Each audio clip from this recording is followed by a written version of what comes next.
Hi, I'm David Robertson, and we're going to look at God's Word in the book of Ecclesiastes, chapter 2, verse 24, through into chapter 3 and verse 15. Verses 1 to 15 are often read at funerals, but I think it's good to get them in context.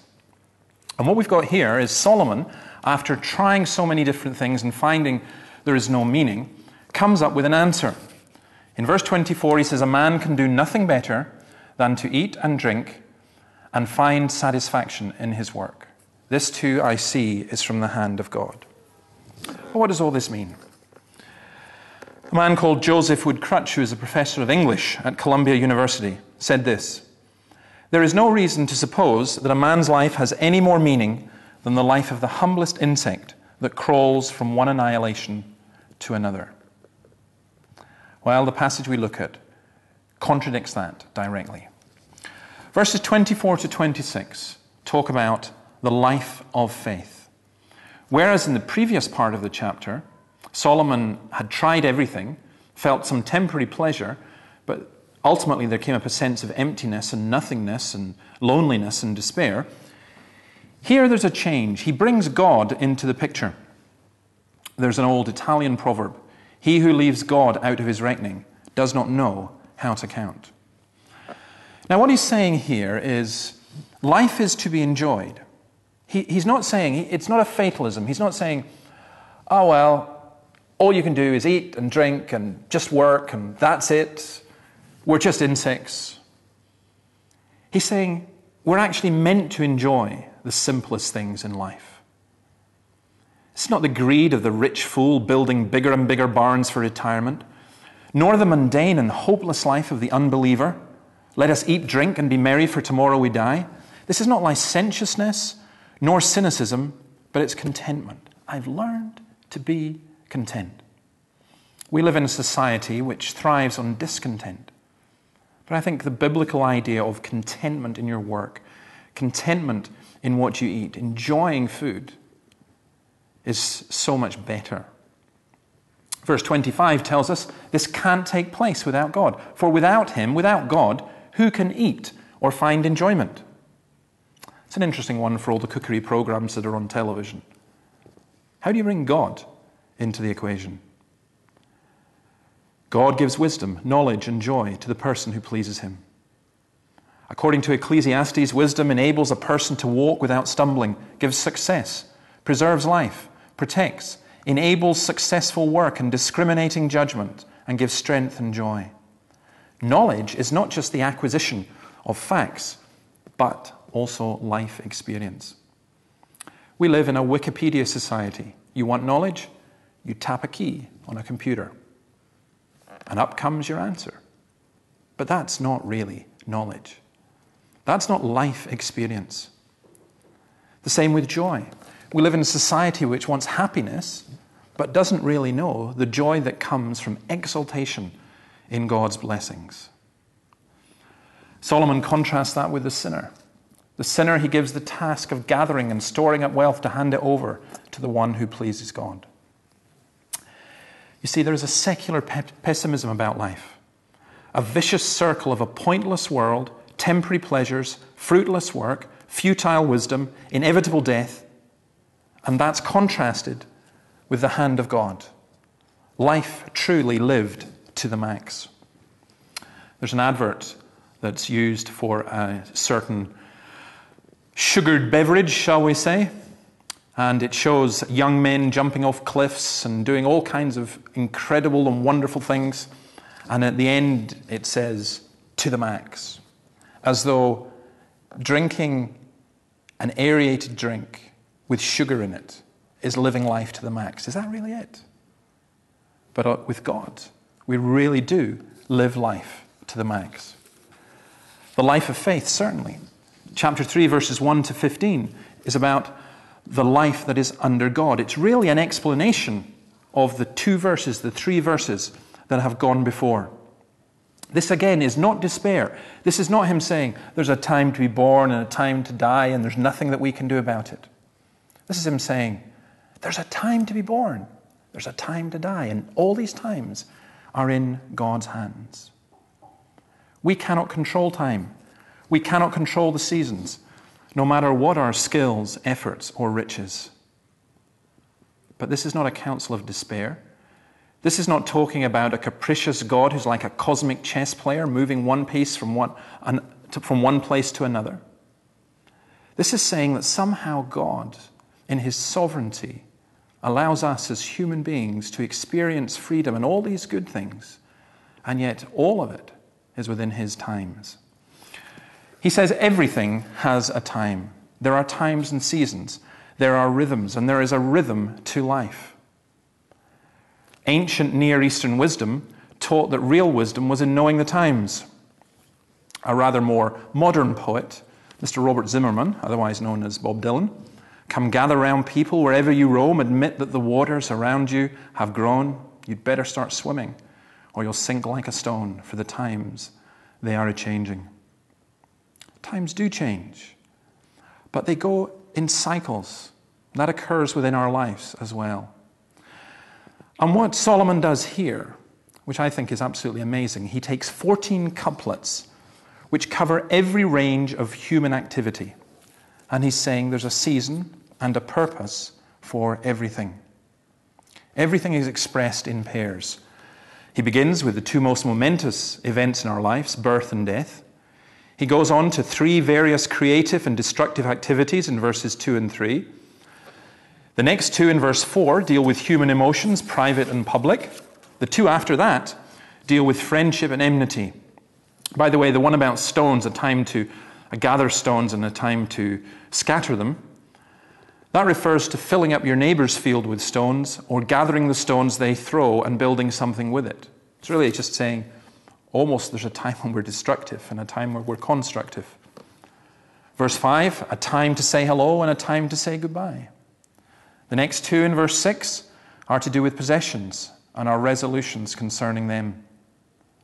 And verses 7 and 8 again refer to the various creative and destructive activities of man. Now, what do I take from this? Great comfort that our times are in God's hand and that there is a time for everything. You, for example, may be going through a hard time just now. That will change. You may be going through a spiritual springtime. It will turn to summer and perhaps to winter. But God is in charge of it all. Now, verses 9 to 15 in particular say that this time is meaningless without God. Man is offered a life that is joyful but not self-sufficient. When we try to live without God, we end up disrupting the seasons, not understanding the purposes, and becoming vain and empty. I was brought up on a farm. My father is a farm worker. And on a farm, you know that there are times and seasons. I'm kind of old-fashioned in a way. I like going to a supermarket in the summer and getting strawberries. I hate going to a supermarket in February and getting strawberries. It's not the time, it's not the season for them.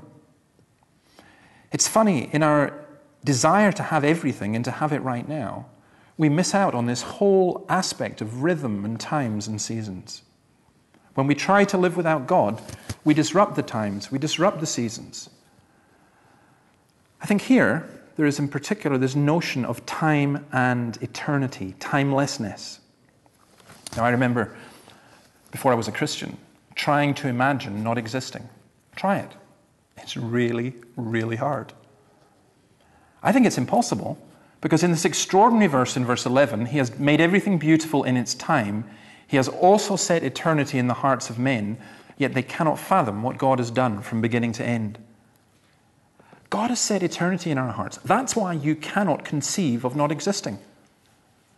I think this is the greatest apologetic for God, the sense of beauty and the sense of eternity in the human heart. Where does beauty come from? Eternity. It's such a great concept. It's such a mind-blowing concept. The eternity of God's dealing with humankind corresponds to something inside us. We have a capacity for eternal things. We think about the future. As I said, I was brought up on a farm. I've never seen cows have a prayer meeting or rabbits have a philosophical discussion. And no one seriously argues that they do. But human beings do. Not just philosophers, not just academics.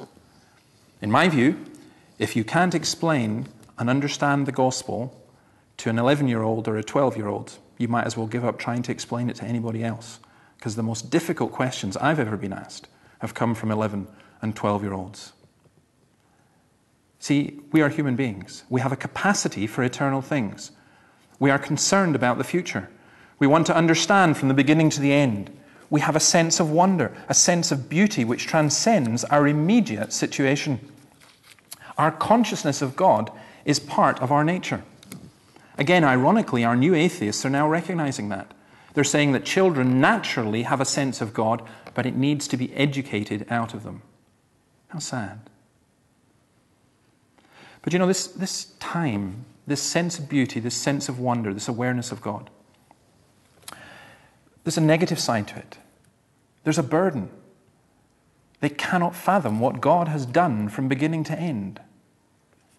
Walter Kaiser says this: there is a deep-seated desire, a compulsive drive to know the character, composition, and meaning of the world and to discern its purpose and destiny. And there's nothing under the sun that can ultimately satisfy this sense of the eternal. We're always striving after the beauty. We're always striving after the one. We desire to progress. We long for beauty. We long to improve. We long to make things better. The great lie of the Enlightenment is the view that human beings, and this is reinforced by social Darwinianism, is the view that human beings are inherently progressive. No. The progress that has brought us CDs and penicillin has also brought us nuclear weapons and global warming. In many ways, with labor-saving devices and the increase in leisure and pleasure time, we should be freer to enjoy life. But we're frustrated and disappointed that freedom and comfort have not brought meaning and peace to our lives. The most technologically advanced countries are also the ones marked most by family breakdown, drug addiction, abortion, violent crime, homelessness, and suicide. So what's the solution to this? It's back to bringing God into the equation. Not man-made gods. The word for beauty in verse 11 it's a lovely word in Hebrew. It's yapeh. We'd spell that in English, Y-A-P-E-H. It's very close to Yahweh, the name for God. The sense of beauty is what C.S. Lewis, I think what he means when he says about drippings of grace. Rumors of transcendence. I remember the first time that I heard Beethoven's Pastoral, as someone who wasn't even into classical music. It just completely astounded me. Near my home, there's an area in Scotland called the Angus Glens, and there's a glen with the wonderfully romantic name of Glendall. Just for me to go and sit there and to feel the beauty is really quite extraordinary. I know many friends who, in theory, are atheists until they hold their own baby in their arms and then find it very difficult. Why? Because God gives us the capacity for pleasure, taste buds, sexual drive, and the capacity to appreciate beauty. But without God, they lead to overindulgence and destruction. We turn nudity into pornography, wine into alcoholism, food into gluttony, and human diversity into racism and prejudice. Instead of being good gifts, they become destructive to us. Our life becomes a waste, either frittered away or burnt out in overactivity. So what you find in verses 12 to 15 is a summary of how to experience joy and happiness. The secret of happiness in verse 12, to do good, includes to enjoy life, to pursue and enjoy a happy life, to eat and drink, the tokens of a contented and a happy life. Secularism is replaced by theism, pessimism, optimism, and human autonomy to human faith. Seize the moment, enjoy life. Verses 14 and 15 is not despair. It's saying while the whole earth is transitory, unreliable, and futile, security is found in God's sovereignty and God's grace. Our sense of beauty comes ultimately from God, because ultimately it is a sense of and for God. The psalmist says it beautifully. Let the beauty of the Lord our God be upon us. Verse 15, whatever is has already been, and what will be has been before, and God will call the past to account. This is not despair. This is not que sera, sera, whatever will be, will be. It's God who keeps the cycles of history going. This is not Marxist fatalism or human greed or some mysterious force, but God who holds our times in his hands. So I would say this, and I would say this to you, whoever you are, and you need to be aware of this. You are not an insignificant insect crawling from one sad annihilation to another. If you have trusted Jesus Christ, you're a child of God being prepared for an eternal home. And if you've not trusted Jesus Christ, you need to, because you are made in God's image, you are made for him, and you will not find the meaning and the purpose of God's times without him. God bless you.